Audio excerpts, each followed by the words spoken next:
Здравствуйте, уважаемые зрители. Меня зовут Валерий Табаков, я юрист. Сегодня мы разберем одно важное политико-правовое событие, которое произошло относительно недавно и которое, на мой взгляд, недостаточно освещается в русскоязычном пространстве. 23 июля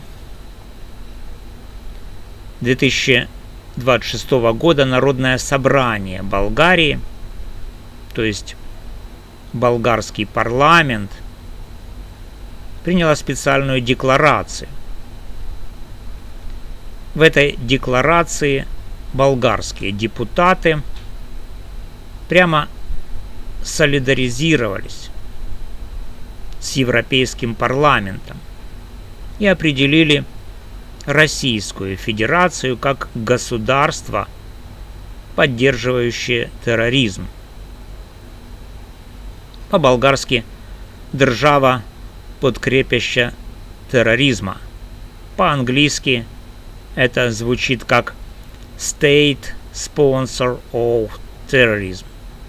Давайте разберемся спокойно и по существу, что именно произошло, какой юридический вес имеет эта декларация, на каких основаниях ее приняли и какие практические последствия она может иметь. Сначала факты голосования. Декларацию внесла оппозиционная коалиция «Продолжаем перемены. Демократическая Болгария». За проголосовали 112 депутатов, против 52, воздержались 26. Поддержали документ 3 политические силы. Сама «Продолжаем перемены. Демократическая Болгария», партия ГЕРБ Бойко Борисова и группа вокруг Деляна Пиевского.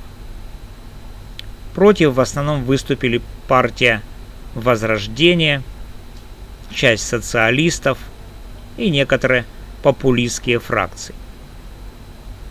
То есть это не было решением одной радикальной группы. Это было решение большинства парламента Болгарии, страны, члена Европейского Союза и НАТО. Теперь самое важное – содержание. Декларация не ограничивается одной фразой. Она довольно объемная и выстроена как юридически-политический документ. В ней перечисляются конкретные события и обстоятельства, которые, по мнению болгарского парламента, дают основания для такой оценки.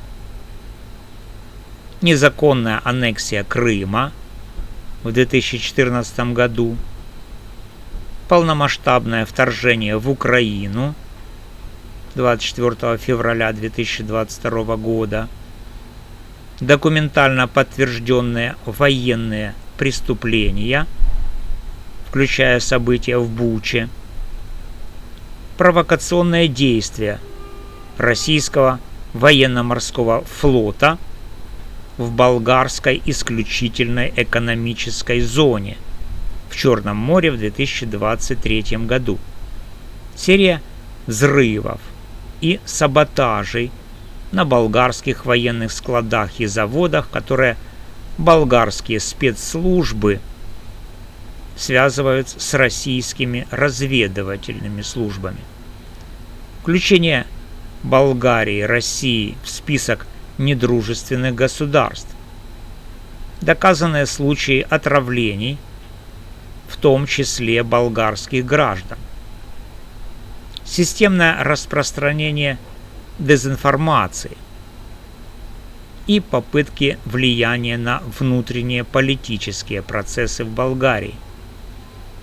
Наличие на территории Болгарии стратегических объектов, принадлежащих российским государственным и связанным с государством структурам. Особо подчеркивается, что болгарский парламент солидаризируется с резолюцией Европейского парламента от ноября 2022 года, в которой Россия уже была названа государством-спонсором терроризма и государством, использующим методы терроризма. Также делаются ссылки на стратегическую концепцию НАТО 2022 года, где Россия названа самой большой и прямой угрозой безопасности Альянса, и на ордер Международного уголовного суда на арест Владимира Путина по обвинению в незаконной депортации украинских детей. Что юридически означает такая декларация? Важно понимать разницу. Это не закон в классическом смысле. Это не автоматическое включение России в какой-то жесткий санкционный список с немедленными правовыми последствиями, как, например, список State Sponsor of Terrorism Государственного департамента США. Это парламентская декларация, политико-правовое заявление высшего законодательного органа страны. Она фиксирует официальную позицию болгарского парламента. И именно в этом ее сила. Потому что дальше, на основании этой позиции, парламент дает поручения и выражает политическую волю полностью применять санкционные режимы Европейского Союза в отношении российских активов на территории Болгарии, провести инвентаризацию всех стратегических объектов, принадлежащих российским физическим и юридическим лицам, принять меры по ограничению национализации или иному законному воздействию на эти объекты, если они представляют угрозу национальной безопасности. Отдельно восстановить полный контроль Болгарии над комплексом Камчия на Черном море, который долгое время вызывал вопросы у болгарских силовиков. Ускорить реформы в секторе безопасности, особенно в части противодействия гибридным угрозам, пропаганде и иностранному влиянию. Усилить кибербезопасность. Продолжать и расширять поддержку Украины, гуманитарную, военно-техническую и материальную.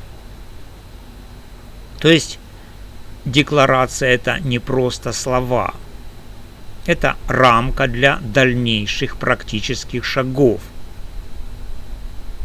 А теперь давайте посмотрим на более широкий контекст. Болгария не первая страна, которая пошла по этому пути. Еще в 2022 году аналогичные или близкие по смыслу заявления принимали парламенты Литвы, Латвии, Эстонии, Польши, Чехии, Нидерландов. Европейский парламент сделал это в ноябре 2022 года. Парламентская ассамблея Совета Европы тоже принимала соответствующие резолюции. Но у болгарского решения есть своя специфика.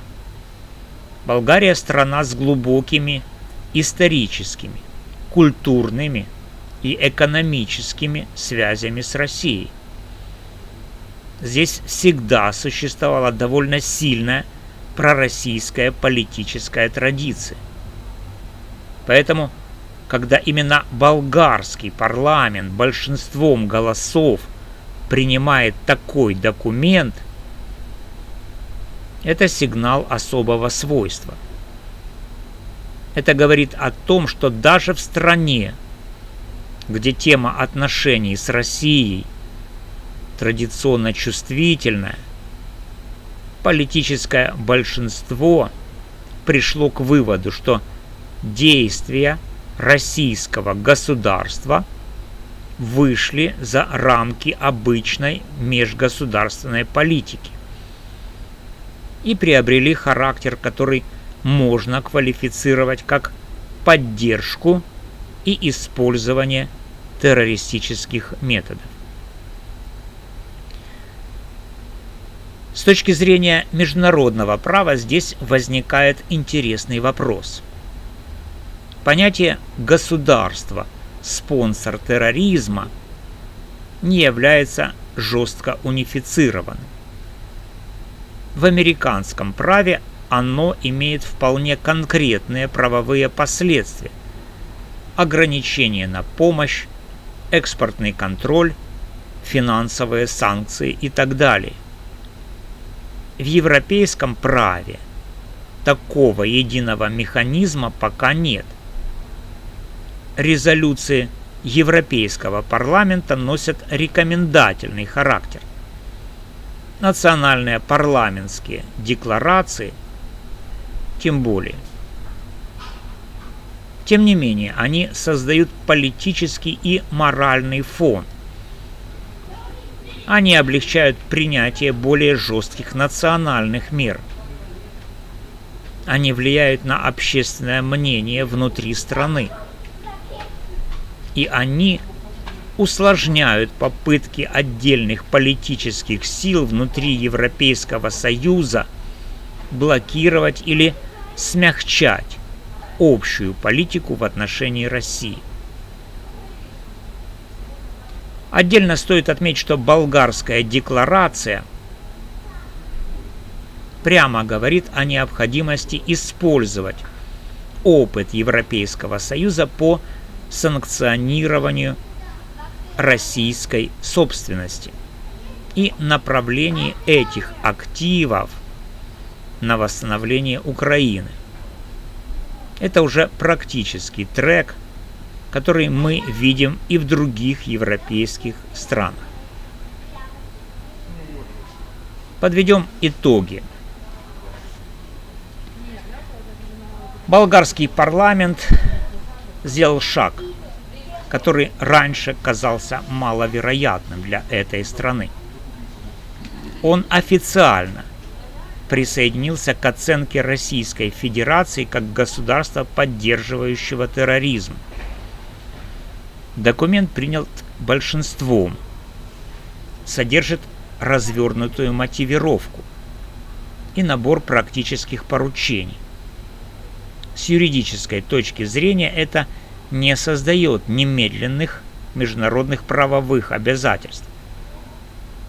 Но с политико-правовой это серьезное закрепление позиции.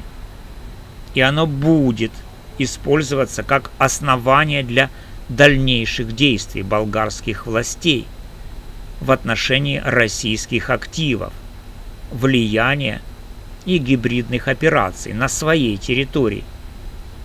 Я, как юрист, считаю важным фиксировать такие решения не в эмоциональном ключе, а в спокойном, правовом.